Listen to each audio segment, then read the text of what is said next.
Welcome to Saro kitchen. இன்னைக்கு நம்ம கிச்சன்ல பூண்டு கத்திரிக்காய் குழம்பு எப்படி செய்யறதுன்னு நம்ம பார்க்க போறோங்க. இது நார்மலா நம்ம செய்யற பூண்டு குழம்பு வத்த குழம்பு மாதிரி இருக்காது டேஸ்ட். ஏன்னா இது கத்திரிக்காய் சேர்க்கறதுனால ரொம்ப டேஸ்டியா இருக்குங்க. நாங்க கத்திரிக்காய் இல்லாத நாள் பூண்டு குழம்பு செய்யறதே இல்லை. ஏன்னா அந்த அளவுக்கு டேஸ்டியா மாறிடுச்சு, எங்களோட ஃபேவரட் டிஷ்ஷாவும் ஆயிடுச்சு. இந்த குழம்பு செய்யும் போதே உங்களுக்கு மனமும் கலரும் டேஸ்டும் உங்களுக்கு அப்பவே தெரிஞ்சிடும். அந்த அளவுக்கு டேஸ்டியா இருக்குங்க. என்னடா இது ரொம்ப பில்டப் பண்ணி கொடுத்து பேசுறாங்களேன்னு நினைக்காதீங்க. ஏன்னா அந்த அளவுக்கு டேஸ்டியா இருக்குங்க. நீங்க செஞ்சு பார்த்தீங்கன்னா உங்களுக்கே தெரியும். இவ்வளவு டேஸ்டியான குழம்பு அது எப்படி செய்யலாம்னு பார்க்கலாமா? வாங்க நம்ம இப்ப வீடியோக்குள்ள போலாம். பூண்டு கத்திரிக்காய் குழம்புக்கு நல்லெண்ணெய் தாங்க நல்லா இருக்கும், கெட்டும் போகாது. 4 நாள் வெளியே வச்சிருந்தனால சாப்பிடலாம். ஸோ நான் நல்லெண்ணெய் எடுத்துக்கிறேன்.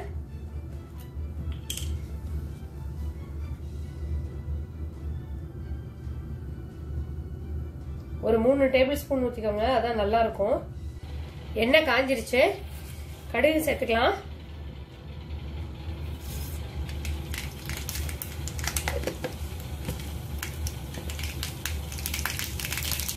ஒரு 1/2 டீஸ்பூன் வெந்தயம் சேர்த்துக்கலாம்.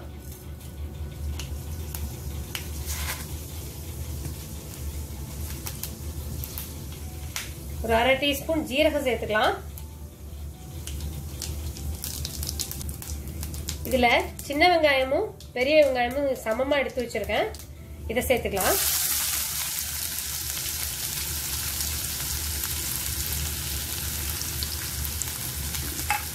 நல்ல சின்னதா கட் பண்ணிக்கோங்க, அப்பதான் நல்ல குழம்பு நல்ல பிளெண்ட் ஆகி வரும். நல்ல குழம்புக்கு தேவையான உப்பு சேர்த்துக்கிறேன்.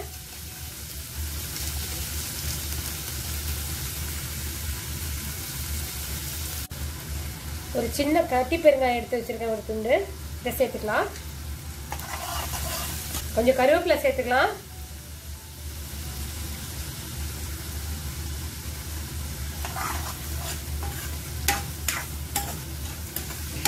நான் ஒரு பெரிய பவுல் நிறைய பூண்டு உரிச்சு வச்சிருக்கேன், இதை சேர்த்துக்குவோம்.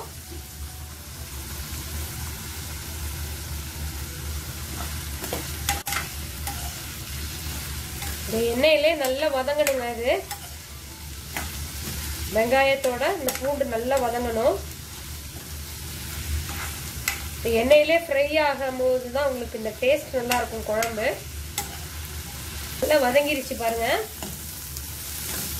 இப்போ நம்ம கத்திரிக்காய் சேர்த்துக்கலாம். கத்திரிக்காய்க்கு நம்ம எப்படி கட் பண்ணுவோமோ அதே மாதிரி கட் பண்ணிக்கோங்க. இந்த மாதிரி நாளா உள்ள பூச்சிலாம் இருக்கான்னு பார்த்து செக் பண்ணிக்கோங்க.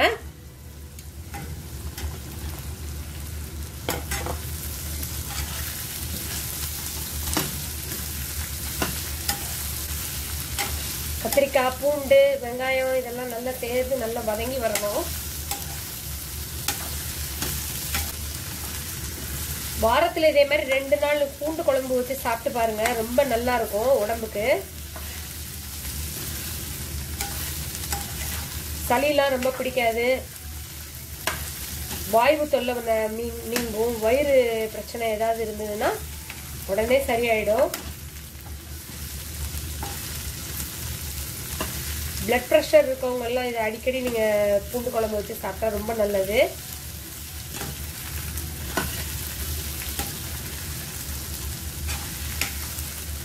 கலர் சேஞ்ச் ஆகிட்டே வருது பாருங்க, கத்திரிக்காய் கலரு.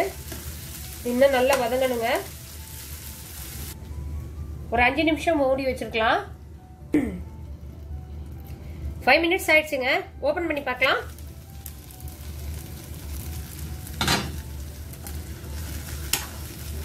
இந்த பூண்டுலாம் பாருங்க நல்ல எண்ணெயில நல்லா ரோஸ்ட் ஆகி நல்லா இருக்கு, சூப்பரா இருக்கு பாருங்க. இது குழம்போட நம்ம சேர்த்து ரைஸ்ல போட்டு சாப்பிடும்போது ரொம்ப டேஸ்டியா இருக்கும். பாருங்க எப்படி அழகா நல்லா ஃப்ரை ஆகி வந்திருக்குன்னு. கத்திரிக்காயும் நல்லா வெந்துருச்சு கொஞ்சம். இப்ப நம்ம மசாலாலாம் சேர்த்துக்கலாம். ஒரு 1/2 டீஸ்பூன் மஞ்சள் தூள், 1 டீஸ்பூன் மிளகாய் தூள் சேர்த்துக்கிறேன்.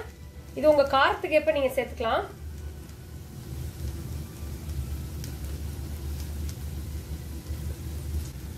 ரெண்டு டீஸ்பூன் மல்லித்தூள்,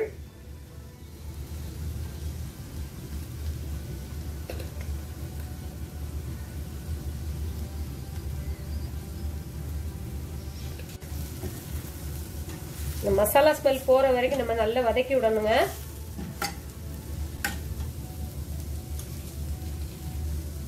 ரெண்டு தக்காளி நான் எடுத்திருக்கேன். இத மாதிரி சின்னதா நறுக்கிக்கோங்க. இப்ப சேர்த்துக்கலாம்.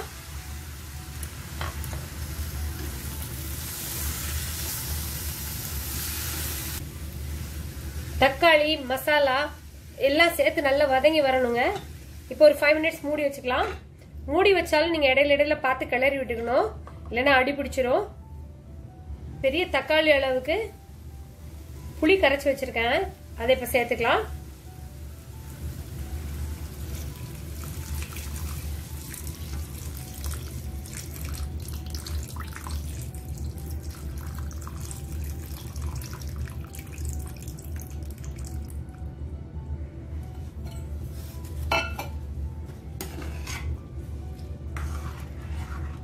இந்த குழம்புக்கு ரொம்ப தண்ணி சேர்த்துறாதீங்க, அப்போ நமக்கு டேஸ்டே நல்லா இருக்காது.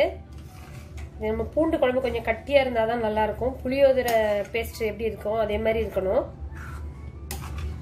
இப்பதான் சாதத்துல போட்டு சாப்பிட்றதுக்கு ரொம்ப டேஸ்டா இருக்குங்க. இந்த புளியோட நல்லா கொதிக்கணும். பூண்டு வெங்காயம் தக்காளி கத்திரிக்காய் எல்லாமே நல்லா வதங்கி வரணுங்க. 2 பச்சை மிளகாய் சேர்த்துக்கணும். இப்பதான் பச்சை மிளகாய் சேர்த்துக்கணும். நம்ம ஆரம்பத்திலே போட்டோம்னா நமக்கு அந்த ஃபிளேவர் கிடைக்காது. சும்மா அந்த ஃபிளேவருக்காக தான் 2 பச்சை மிளகாய் போட்டிருக்கேன்.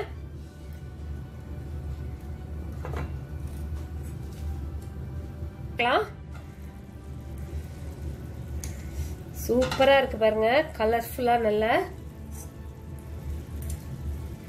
நான் மூடி வச்சாலும் இடையில எடுத்து கிளறி விட்டுருக்கேன். இப்ப பாருங்க நமக்கு எண்ணெய் எல்லாம் அப்படி மிதந்து வந்துருச்சு பாருங்க. இதுதான் நமக்கு பக்குவம். இந்த ஸ்டேஜ்ல என்ன செய்யணும், நம்ம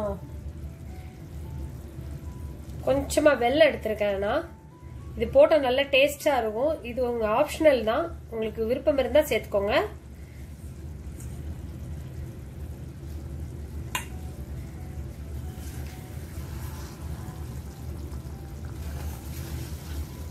குழம்பு நல்லா கட்டி ஆயிடுச்சு பாருங்க.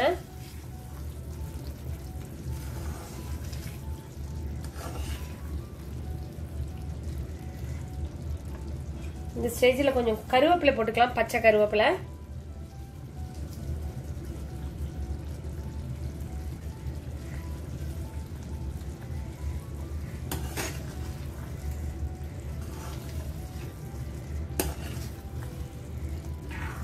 மூணு நாள் நீங்க வெளியில வச்சு நீங்க சாப்பிடலாங்க. இது பிக்னிக் மாதிரி போகும்போது கூட எடுத்துட்டு போகலாம்.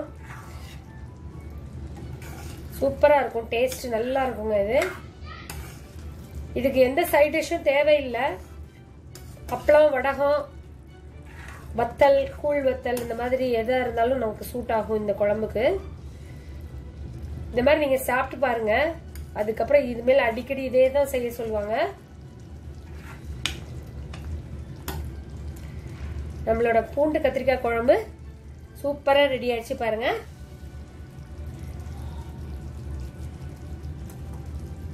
அவ்வளவுதான். இப்போ அடுப்பு ஆஃப் பண்ணிடலாம். அடுப்பு ஆஃப் பண்ணதுக்கு அப்புறம் கொஞ்சம் நல்லெண்ணெய் சேர்த்துக்கோங்க, இன்னும் நல்ல டேஸ்டா இருக்கும் உங்களுக்கு. அவ்வளவுதான், கொஞ்சமா சேர்த்துக்கோங்க. சேர்க்கறதுனால உங்களுக்கு குழம்பும் கெட்டு போகாது, நல்ல டேஸ்டாவும் இருக்குங்க. நம்மளோட பூண்டு கத்திரிக்காய் குழம்பு சூப்பரா கலர்ஃபுல்லா எம்மியா ரெடி ஆயிடுச்சு பாருங்க. பாக்குறதுக்கே டெலிஷியஸா இருக்கு. சின்ன குழந்தைங்க கூட ரொம்ப விரும்பி சாப்பிடுவாங்க, அந்த அளவுக்கு டேஸ்டா இருக்கு. நம்ம வெல்லம்லாம் சேர்த்திருக்கோம், அதனால ரொம்ப காரம் தெரியாது. செஞ்சு பார்த்துட்டீங்கன்னா திரும்ப திரும்ப செய்வீங்க. வாரத்துல 2 தடவை இதே மாதிரி செஞ்சு சாப்பிடுங்க. உடம்புக்கு எந்த நோயும் வராது. வாயு தொல்லை வயிறு சம்பந்தப்பட்டமான எந்த பிரச்சனையும் வராதுங்க. உங்களுக்கு பிளட் பிரஷரும் கம்மியாகும். நீங்க எந்த ஹோட்டலுக்கு போனாலும் இந்த மாதிரி ஒரு குழம்பு டேஸ்ட் கிடைக்காதுங்க. அந்த அளவுக்கு ரொம்ப டேஸ்டியா இருக்கும். கத்திரிக்காய் போட்டிருக்கிறதுனால டிஃப்ரெண்ட் டேஸ்டா இருக்கும். நீங்க சாதாரணமா பூண்டு மட்டும் போட்டு செஞ்சீங்கன்னா அது ஒரு டேஸ்ட்ல இருக்கும். பட் கத்திரிக்காய் போட்டு செஞ்சு பாருங்க, அவ்வளோ டேஸ்டா இருக்குங்க. இது நாங்க ரெகுலரா செஞ்சு சாப்பிட்ற டிஷ் தான் இது. நீங்களும் இது மாதிரி ட்ரை பண்ணி பாருங்க. ட்ரை பண்ணி பார்த்துட்டு உங்களுக்கு இந்த வீடியோ பிடிச்சிருந்துச்சுன்னா லைக் பண்ணுங்க, கமெண்ட் பண்ணுங்க, ஷேர் பண்ணுங்க. சப்ஸ்கிரைப் பண்ணுங்க, மறக்காம பெல் பட்டன் கிளிக் பண்ணிக்கோங்க. அதில் ஆல்ங்கிற ஆப்ஷனை செலக்ட் பண்ணிக்கிட்டா தான் எங்களோட வீடியோஸ் எல்லாமே உங்களுக்கு நோட்டிஃபிகேஷனாக வரும். வேற ஒரு இன்ட்ரெஸ்டிங்கான வீடியோவோட நான் உங்களை திரும்ப சந்திக்கிறேன். தேங்க்ஸ் ஃபார் வாட்சிங்.